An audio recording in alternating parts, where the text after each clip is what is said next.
Saudara, khotbah saya kali ini berjudul Suara Darah dari Tanah. Apa itu? Saksikan video ini sampai akhir ya. Judul ini mungkin terdengar agak janggal karena kita tidak pernah memiliki pengetahuan atau pengalaman bahwa darah itu bisa bersuara. Firman Tuhan dalam Kejadian 4 ayat 10 itu mengatakan sesuatu yang sangat mengejutkan. Apakah yang telah kau perbuat ini? Darah adikmu berteriak kepadaku dari tanah. Bermula dari sebuah kisah yang sangat tragis di dalam Alkitab, yaitu kisah Kain dan Habel, ya, anak-anak Adam dan Hawa, yang sama-sama ingin memuliakan Tuhan dengan memberikan persembahan kepada Allah dari hasil kerja mereka. Tetapi Alkitab berkata bahwa persembahan Habel lebih berkenan kepada Allah dibandingkan persembahan Kain. Hal ini membuat Kain hatinya menjadi panas, dipenuhi rasa iri, rasa marah, kebencian, dan sakit hati, yang akhirnya menjadi akar pahit. Sampai-sampai karena Tuhan mengetahui apa yang ada di dalam hati dan pikirannya Kain, Tuhan mengingatkan di dalam Kejadian 4 ayat 6, mengapa hatimu panas dan mukamu muram? Apakah mukamu tidak akan berseri jika engkau berbuat baik? Tetapi jika engkau tidak berbuat baik, dosa sudah mengintip di depan pintu.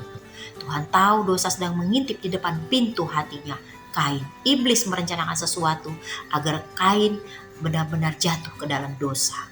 Namun apa yang terjadi? Kain tidak mengindahkan suara Tuhan. Ia malah pergi menemui adiknya dan terjadilah peristiwa tragis itu. Pembunuhan pertama dalam sejarah manusia. Dan yang lebih parah lagi dilakukan oleh seorang kakak kepada adiknya. Yang seharusnya melindungi adiknya. Tapi justru malah saudaranya atau kakaknya membunuh adiknya sendiri. Saudara, ayat ini menunjukkan kepada kita bahwa Allah itu bisa mendengar sesuatu yang tidak dapat didengar oleh manusia. Yang walaupun tidak ada manusia atau tidak ada siapapun di dekat kita yang melihat perbuatan kita, itu Allah tahu. Allah bertanya, apakah yang telah kau perbuat ini? Darah adikmu berteriak dari tanah. Di sana ada kata darah. Darah yang berteriak kepada Allah. Kata darah dalam bahasa Ibrani adalah dam.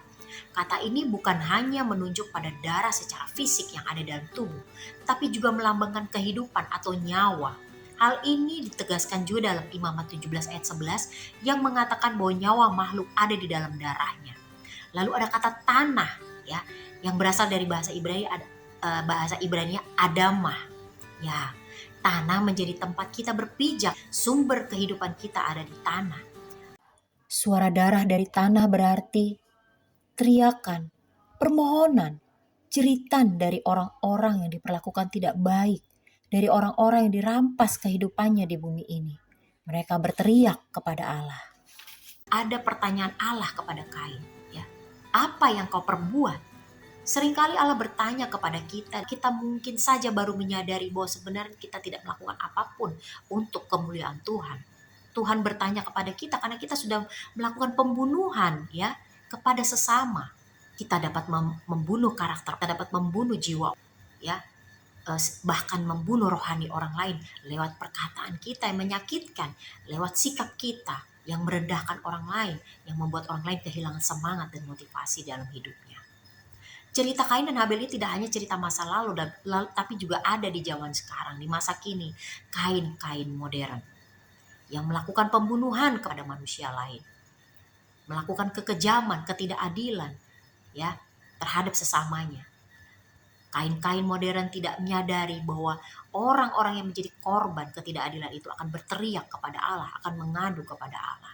Kasus ini menjadi pelajaran berharga bagi kita, bagi umat manusia, bahwa segala sesuatu ada konsekuensinya.